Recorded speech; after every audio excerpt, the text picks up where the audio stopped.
good afternoon and welcome to our midday briefing. We have a couple of announcements today before we take your questions.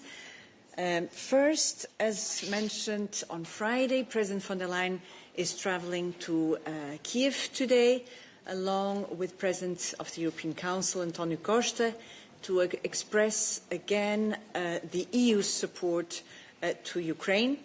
Tomorrow, President von der Leyen and President Costa will participate in the official memorial ceremony, which is commemorating the sad 4 years since Russia's full-scale invasion of Ukraine.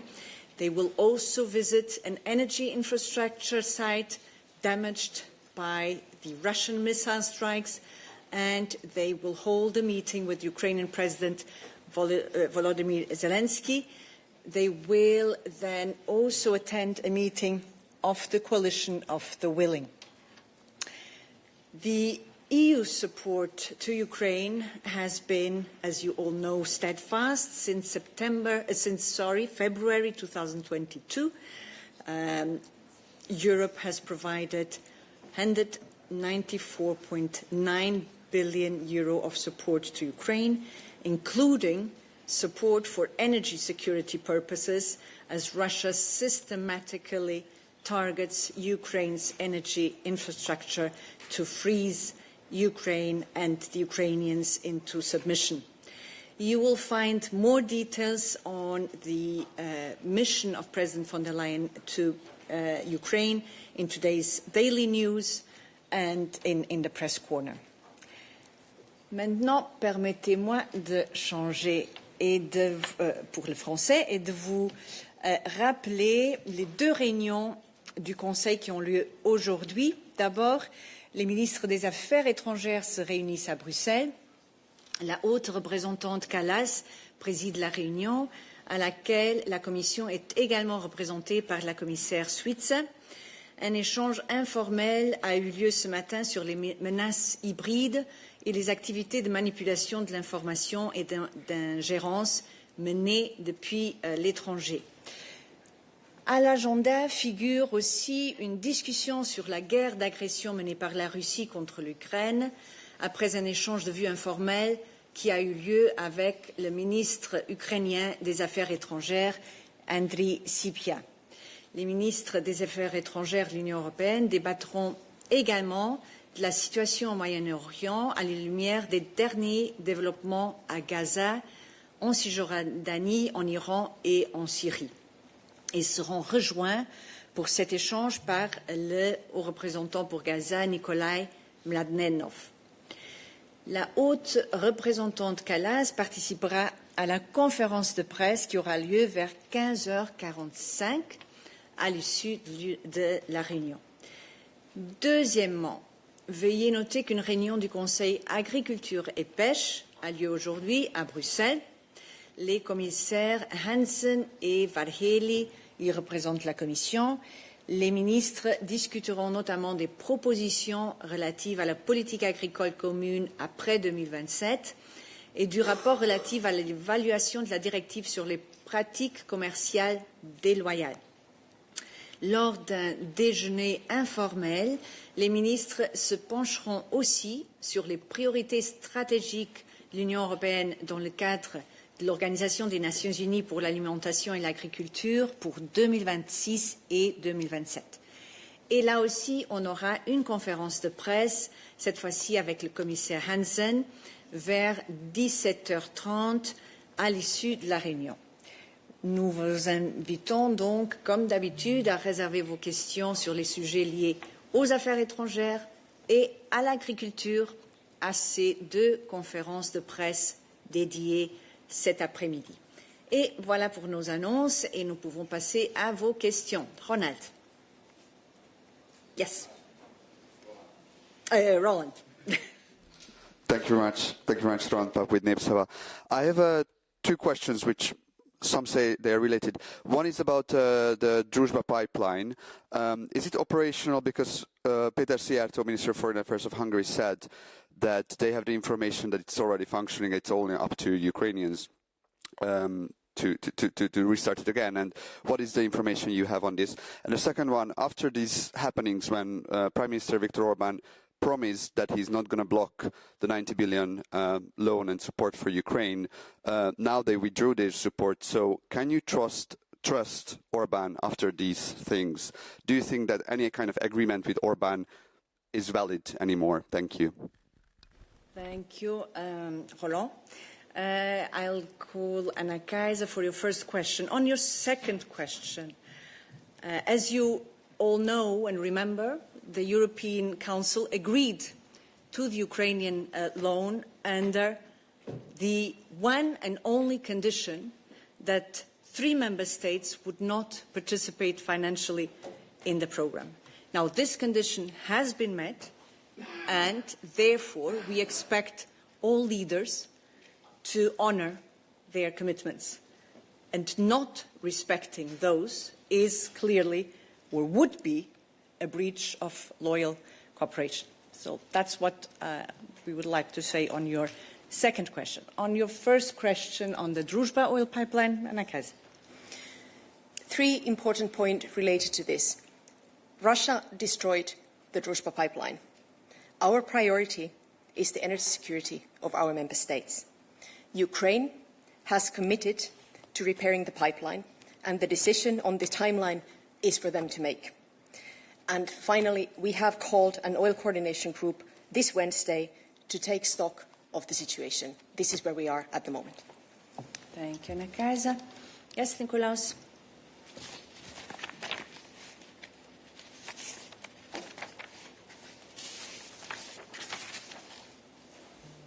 Thank you. Nicholas Kormeyer for Euractiv.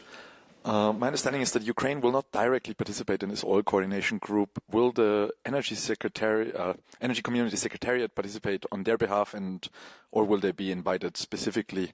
And secondly, the Slovakian side has now, or the Slovak side has now said they would halt emergency grid assistance to Ukraine in response to the Druzhba supply stop. Can you confirm whether this has actually happened and whether this would stand in violation of the association agreement? On oil coordination group, it is correct that Ukraine is not invited. It is the Commission is presiding. This meeting is at expert level. Member states are participating as well as representatives from the energy community, and the information will be then relayed to Ukraine as well. But needless to say that we are, of course, outside of the oil coordination group. I mean, contacts are constantly ongoing with Hungary, with Slovakia, with Ukraine to establish everything that is going on at the moment. Your second question was Slovakia halting, was it electricity? Was that you're referring to?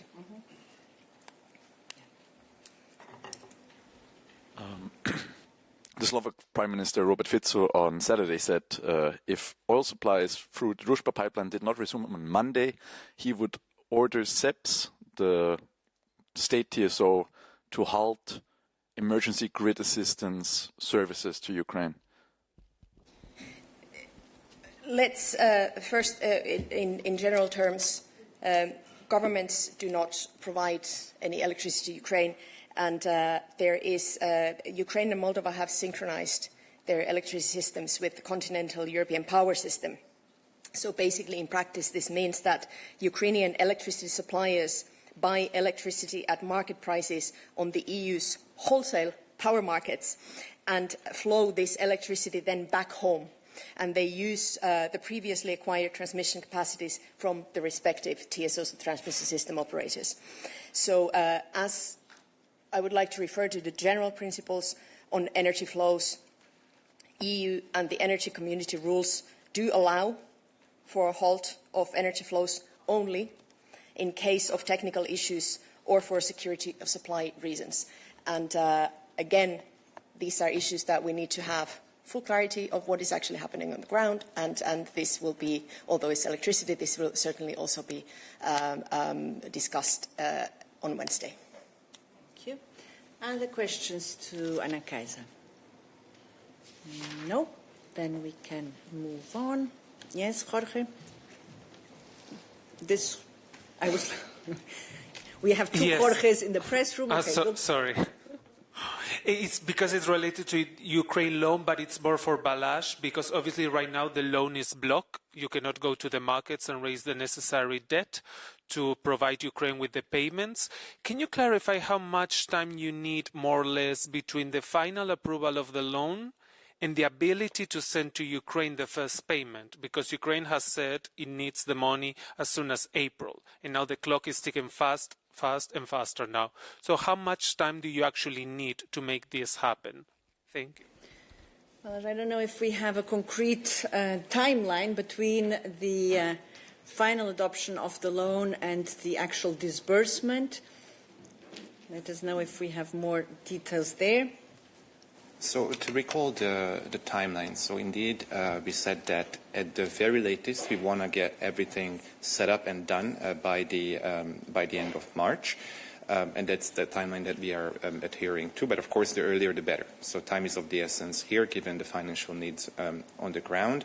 And as regards to financing operations, I mean, we can move ahead with those extremely quickly. Huh? We have a lot of experience in this domain. We have been raising funds for various programs in the past years and, in fact, decades. So I think what is important is to have all the pillars in place, and then the financing operations, borrowing operations can go ahead extremely quickly. Follow up, Jorge? Yes, maybe it's more for you, because you referred at the beginning to the visit of the president. She's going to Ukraine to show her solidarity. Obviously, she wanted to announce something, or at least to come with something tangible, and that could have been the 20th package of sanctions or the final approval of the 90 billion loan. Neither of those two things are going to happen. So how does the president feel about Hungary's blockage, the way this has happened over the weekend, and the fact that she will have nothing concrete to show tomorrow? Thank you. Jorge, first, I will not yet take any conclusions with regard to tomorrow. Let's see what happens today. And I mentioned earlier that there is a Foreign Affairs Council taking place as we speak. And the topic of sanctions is also on the table. So let's see what happens there.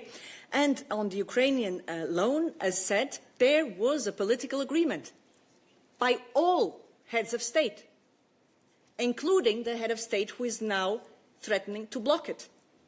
So if there is credibility to be had of all the leaders who did commit to this loan, this is to be shown now. And we would expect that all leaders, including Prime Minister Orban, abides by his political commitment of the European Council of December last year. Other questions to Balázs? Yes, the other Jorge in the room. Thank you. Quickly on the 90 billion loan as well. Everything you wanted to have everything ready by March, but if this blockade continues, are you on the stage of start looking for what other options will you have? Where do you have some other pockets of money, or if the bridge financing that other G7 countries are providing could extend beyond 1st of April? Thank you. Jorge, again, we are looking into endorsing the political agreement on the 90 billion euro loan that was agreed last December. Other questions? David?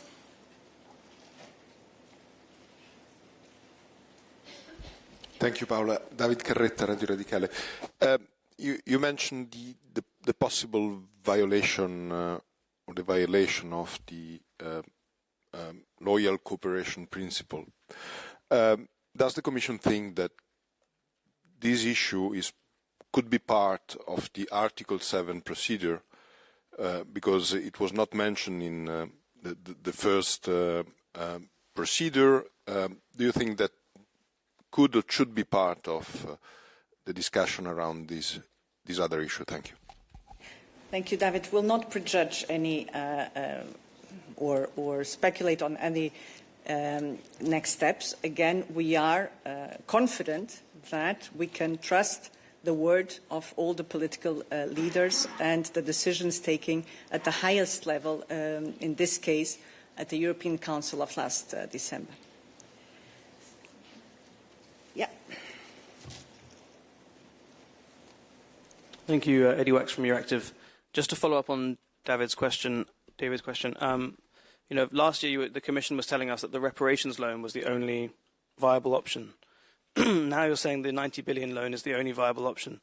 If Orban wins the election in April, why would he change tack? That's a rhetorical question. I don't think he would go back on what he's threatened to block, this weekend. So I want to press you on that. Do you have an alternative for keeping Ukraine, financed over the next couple of years? And will von der Leyen talk to President Zelensky about that tomorrow? Thanks.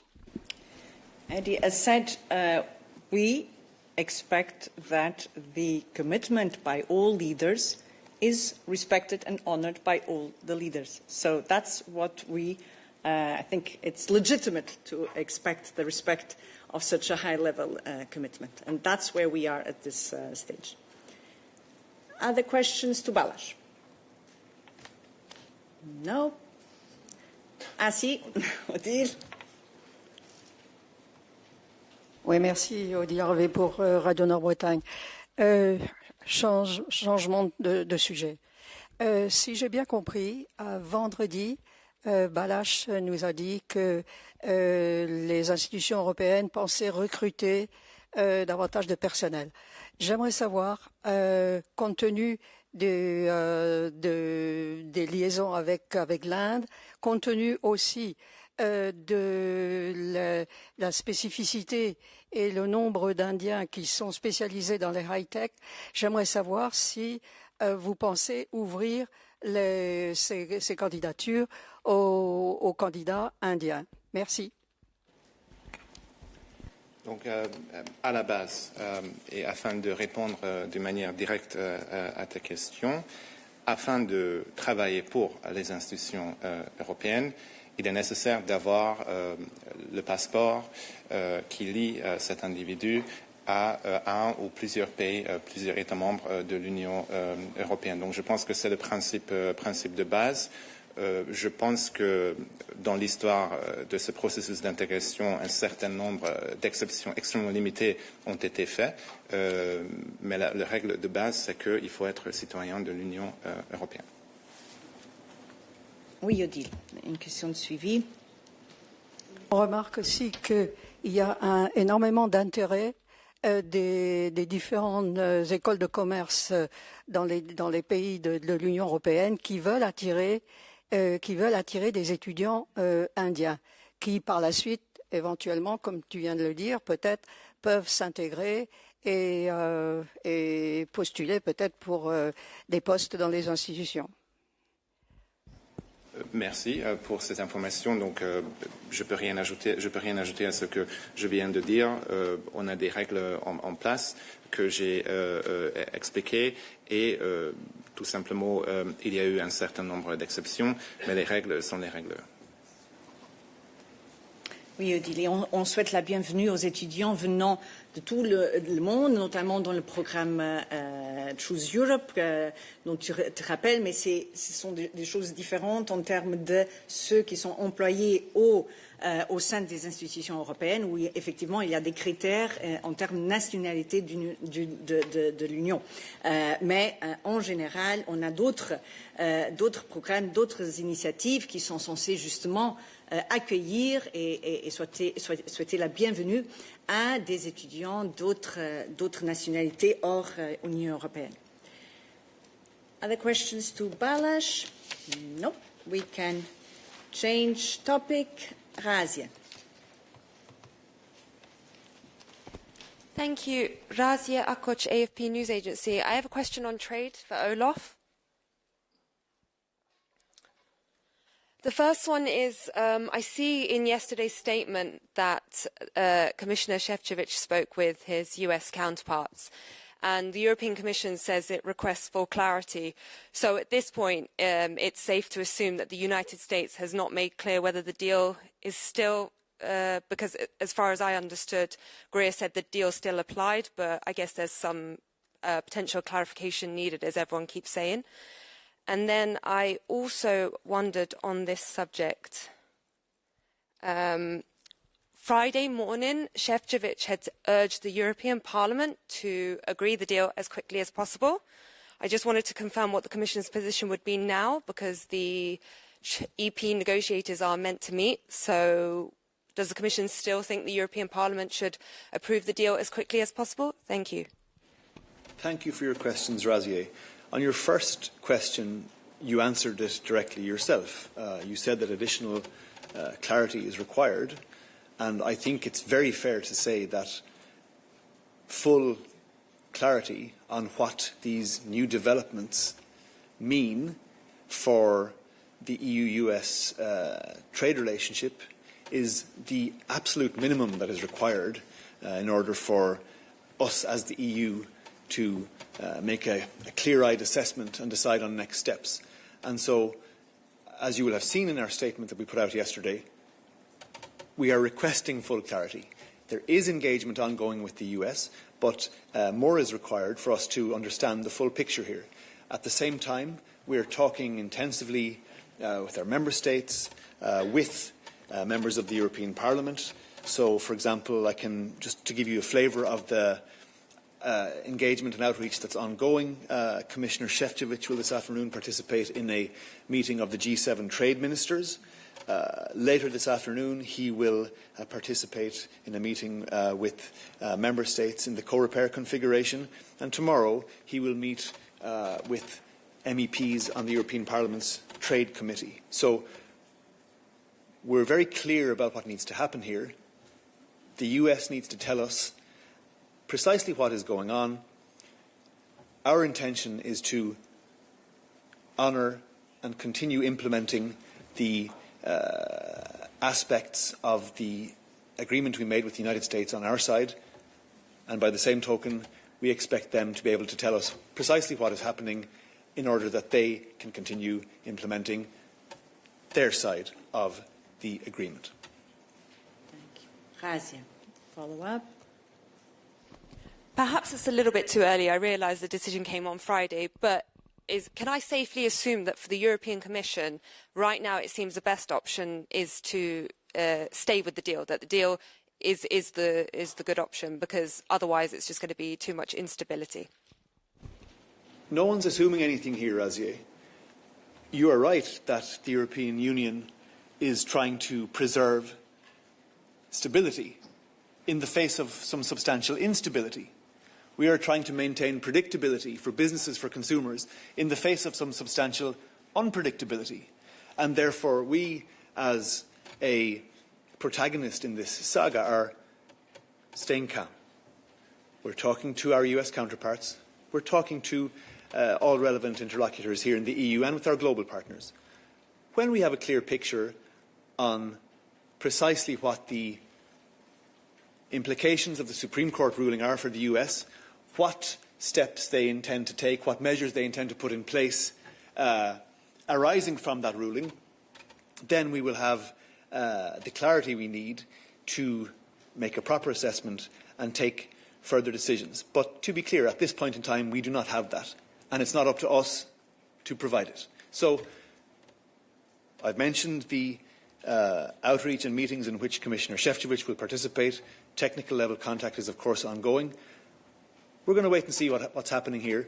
But getting back to the idea of predictability and stability, you've heard me say it from this podium before, that that is what is required to allow trade and investment to continue flowing forward and back across the Atlantic.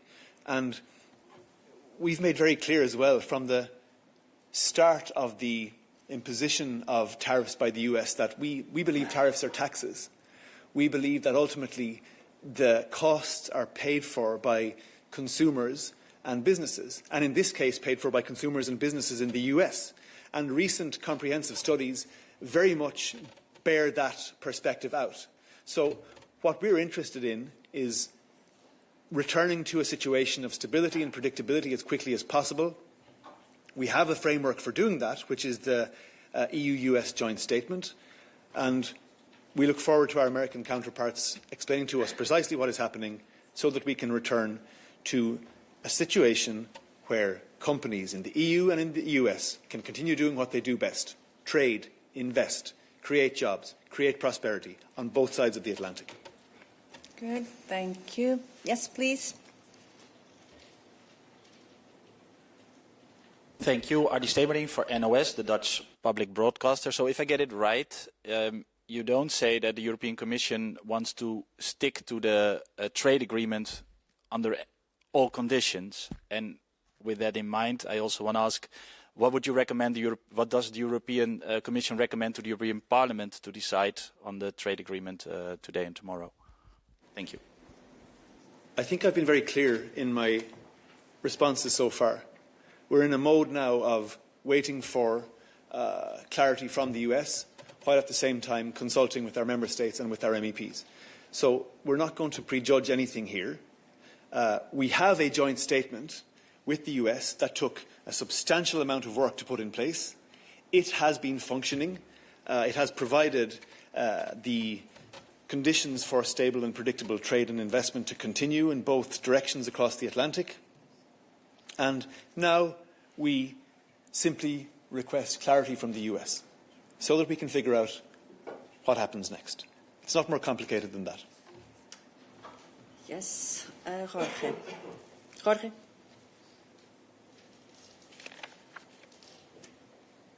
Thank you, Paula. Given your Sunday statement, Olaf, we can. Should we assume that when Šefčovič asked Greer and Luknik that indeed 15% will remain the ceiling and no further new investigations will be launched affecting EU products, he didn't get a resounding confirmation that that was the case? And secondly, given that you're still waiting for that clarity, you welcome the fact that the Parliament is set to freeze the vote in the Inter Committee today, as long as, you don't have fresh new information confirming that the US is actually sticking to its part of the deal. Thank you. Thank you for your question, Jorge. I'm going to say the same thing again, but slightly differently. If you read the statement that the European Commission put out yesterday, the most important thing in there, I would say, is 5 words. A deal is a deal. Both sides have agreed to, and indeed have a duty to honour their part of the agreement we made with the US. So now we are simply saying to the US, it's up to you to clearly show to us what path you are taking to honour the agreement. We will do so reliably on our part as the European Union, and I've explained to you why, because European companies, and indeed companies in the US, need reliability and predictability above all other things in trade relations. I've listed to you the meetings that will happen in the next days. We're not going to get into hypothetical scenarios. We're not going to respond to speculative questions, and we're not going to say more until the clarity I've referred to several times by now is in place. Jorge, really new question? Yes. Is it your assessment that the tariff ceiling under the new scenario will be above 15%? Have you run some numbers? Secondly, is there a new call with the Lugnet and Grid schedule for this week? And then still it's not an hypothetical. Given that there is no clarity, do you think that the ratification process should be freeze? Thank you, Jorge. Your two questions contradict each other, because in the second one, as you correctly said, there is no clarity. And yet in the first one, you are saying, what is your assessment based on what you know? Yeah, but yes, and we are saying it's up to the US to provide the clarity. When we have clarity, we can make assessments. So we're not going to answer analytical questions at this point when we don't have that clarity. It's as simple as that. Virginie, I suppose it's on the same topic, online. Bonjour, vous me voyez? Oui, c'est sur le même sujet. Olaf, est-ce que tu pourrais me rappeler quels étaient les droits de douane moyens américains sur les produits européens avant l'accord de Thunberry? En gros, est-ce que c'était 3%, 5%? Donc, si je rajoute 15%, s'il n'y a pas de plafond, ça me fait du 20, du 18. Enfin bon. Est-ce que tu pourrais me redire quel était le taux de droit de douane moyen avant Thornbury? Et est-ce que tu pourrais aussi me dire, je sais pas, si tu te souviens, lesquels étaient les plus imposés? Par exemple, je crois que les fromages, c'était, je sais plus, 14%, j'ai oublié, mais voilà. Olaf fait en tête tous les codes douaniers. Le moyen, en tout cas, le moyen, déjà. Là, je pense qu'il l'a en tête, c'est quand même une info spéculatif, hein. C'est de l'information.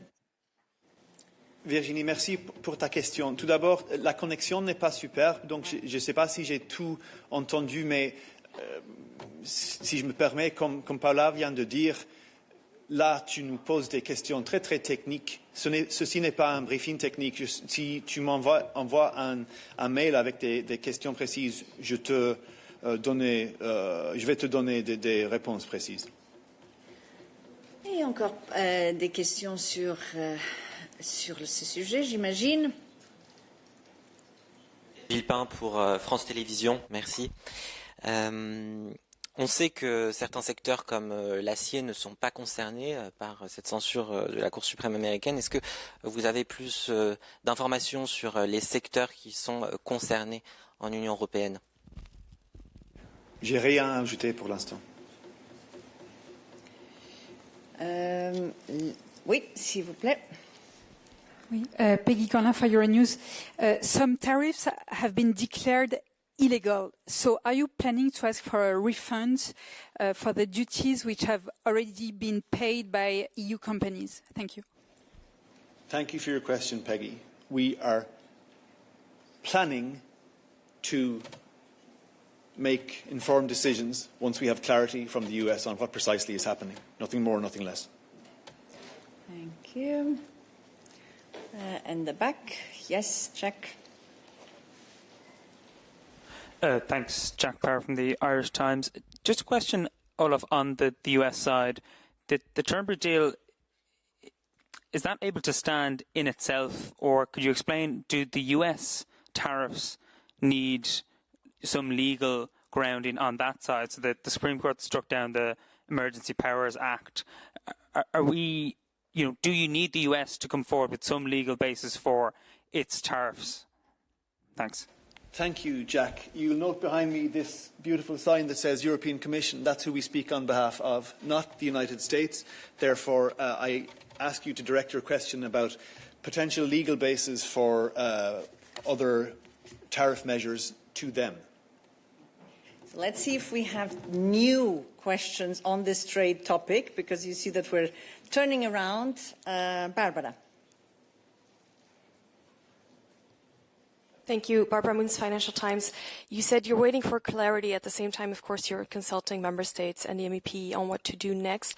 In the Corporate this afternoon, how much do you expect the anti-corrosion instrument discussions to come up already, or is that something that you can only assess after that clarity has been given? Thank you.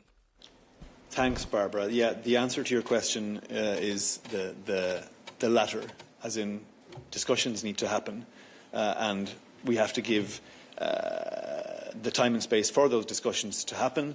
Once we have a clearer idea of precisely what is happening on the US side, then we can really get into those discussions in a more focused and strategic way, I would say. Oui, Antoine.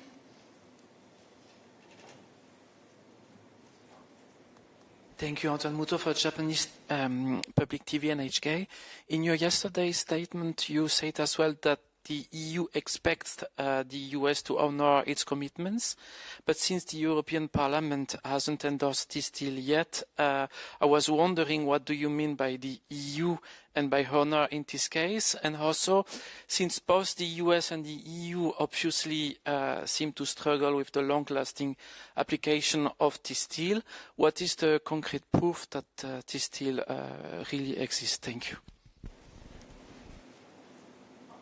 Thanks for your questions, Antoine. On the first, I've said what I have to say. On the second, on the EU side, we have been implementing our part of the deal via our distinctive European procedures. And that's all I have to say, really, at this stage. We are in the business of promoting stability and predictability and the best possible conditions for trade to take place, I would say that it's very clear that we are not the source of any instability or unpredictability. We are rather the ones who are trying to restore it, and that will continue to be the case. Thank you. Yes, please. Thank you very much, Edith Hancock with Dow Jones Newswire. In the spirit of seeking that clarity, can you tell us what other plans Commissioner Šefčovič has to talk to his US counterparts in the ongoing days? Thanks, Edith. And I believe that was a question from someone else as well. I didn't reply to it, sorry. There are no meetings foreseen or calls with the US at political level that I'm aware for the coming days, but I mean, I can imagine that could change at short notice. The principals we're talking about will participate in this G7 trade ministerial, for example. So, watch this space. Once we have more to tell you in terms of meetings, we will. Thank you. Very tempted to now come to an end of this topic because you see that most of these questions need to be addressed to our US counterparts. So I'll take a final question on this topic, please. Bonjour.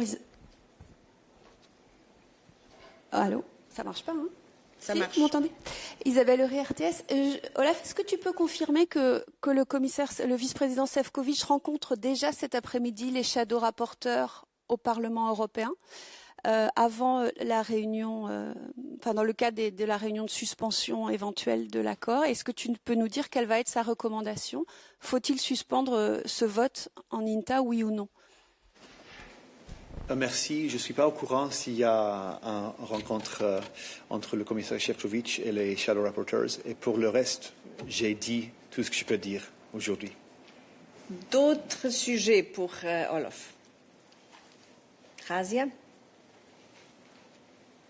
It's a question about the UK minister. Is it for Olaf? About UK ministers? The minister's visit, today in Brussels. He had a meeting with Šefčovič. Well, ask the question and we can see. Okay. I just wanted to know more because the tweet really had not much. So I just wanted to know how the meeting was, because I imagine that the UK brought up its concerns about the Industrial Accelerator Act, which I realise has been pushed to next week. But I just wanted to have more information about what was said in the meeting, the topics, etc. Thank you, Razi. I don't think we have more information to provide, but I'll double-check and come back to you in the afternoon if that's not the case. Other topics still to Olaf. Nikolaus? Since it hasn't been mentioned yet, Nicholas Kohlmeier for Euractiv. Will the Commission continue to facilitate or promote the purchase of the $750 billion in energy that was part of the agreement while you're waiting for this clarity? I think we've been, Anna Kaiser or Paula may wish to compliment being the energy experts, but from my point of view, we've been very clear on this, that when it comes to energy diversification, we deal with partners around the world. One of those is the US. That's all we have to say. And we're implementing the deal. That's also what Olaf said in very different ways and forms over the past 15 or even 20 minutes. Good. We move on to other topics. Yes. Lorenzo? Yeah, I have two questions on different subjects. One is if you can give us a follow-up on the question that was asked on Friday concerning the fact that Radio Radicale has been defunded by the state, and what can you say in the framework of the Free Media Act about this? And can I ask the second question? It's about the decree on energy in Italy. You also had some questions about that, and you answered that the Commission is analyzing the decree. Did you have enough time to understand whether it is in contradiction with EU law, in particular the ETS provisions? The fact that actually the gas-fired plant will be reimbursed for their ETS costs by the consumers. Thank you. So thank you, Lorenzo. On the question on the financing of Radio Radicale. Marcus will take this one up.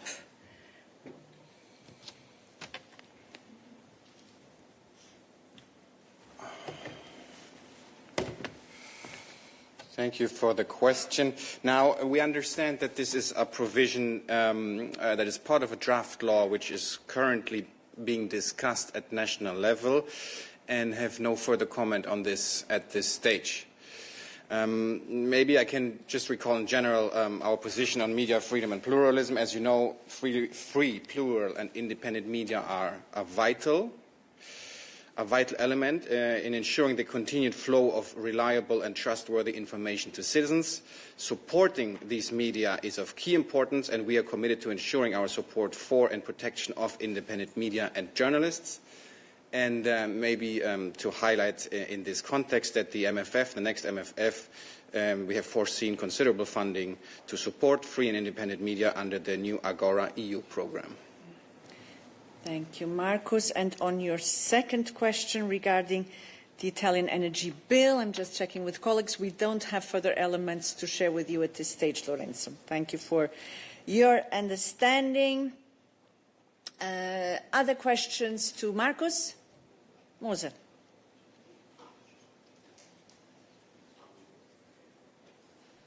Thank you, Paula. I would like to ask another question about another fundamental right, namely the freedom of religion. I'm referring to the question that was raised last Friday about the ongoing discussion about male circumcision in Belgium. And there, as we remember, the Commission said that health is, of course, a member state competency, but the Commission also referred to its action plan to support and foster Jewish life in Europe.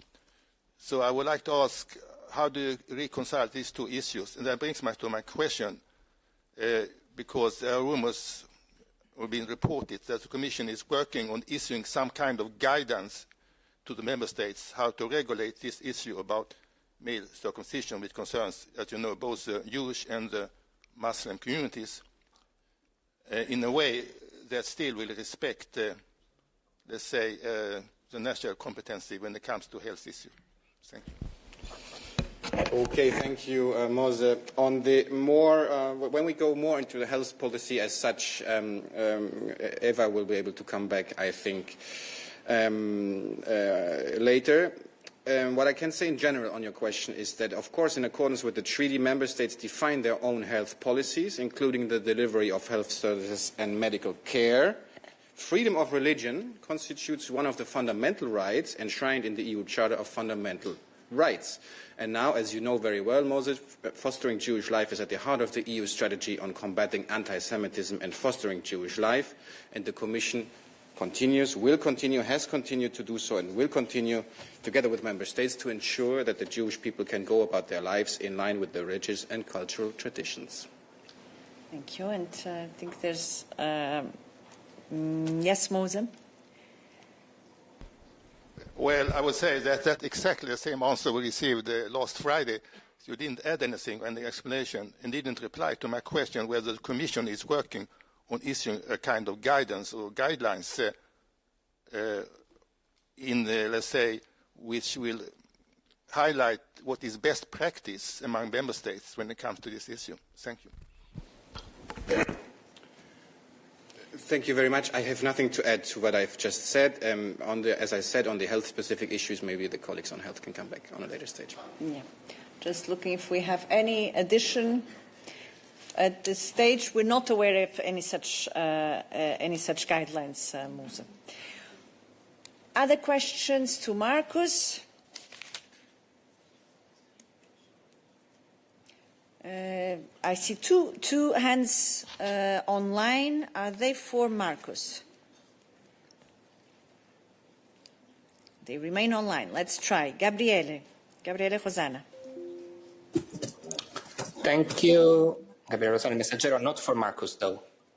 Okay, let me then see if Agatha Declare, is it for Marcus?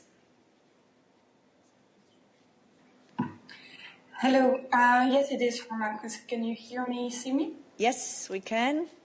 Thank you so much. Agathe de Clerc for Le Soir. It is about freedom of speech and the Belgian situation with the U.S. ambassador. The U.S. ambassador has said that the Vooruit president, Conor Rousseau, is banned from the U.S. Because of a video he did. And I was wondering if what the Commission think about this situation, if the Commission plan to have a reaction, and how does it interfere in the freedom of speech in Europe? Thank you so much. Thank you very much for the question. I am not personally aware of this issue, and please bear with us. We'll come back to you as soon as we know more, have checked bilaterally. Yeah. But no comments at this stage, Agatha. Any other questions to Marcus? No? Then Gabriele. Thank you. On Friday, you extensively spoke about the opening ceremony of the Paralympics and the fact that Russia and Belarus have been readmitted to the Paralympic competition. Then you said, and several times, that Commissioner Mikalev decided not to participate, but didn't have elements on other lower hierarchy from the Commission that will be participating in the opening ceremony. So I would like to know if you have more to add on that, and if that was Commissioner Mikalev's decision, or rather a position of the Commission, so that you will not, as an institution, send anybody to the Paralympic opening ceremony on the 6th of March. Thank you. So just looking to Anna Kaiser to see if we have any update in terms of our representation at the opening of the Paralympics.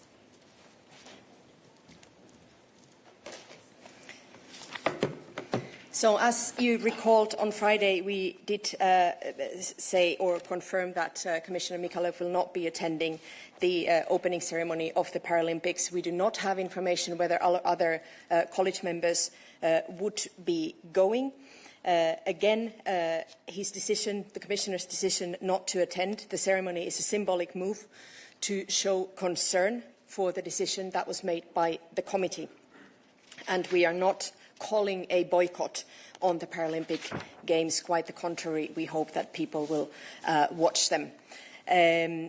We have, as I said, no commissioner has announced their participation to the ceremony. And if this should change, we will make all their calendars as usual available online. And you will be able to see there, and we can also update if the situation should change. But it is basically, for the moment, it was the decision of Commissioner Mikalev to show his disapproval of the committee decision by not going to the opening. Thank you.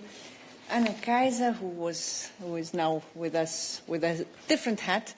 Any other questions, Anna Kaiser? No. On winter sports more general, no. And stepping in for Eva. Other topics that you'd like to raise today? I don't see any. That brings us then to the end of our midday. Good seeing you and wish you a good afternoon.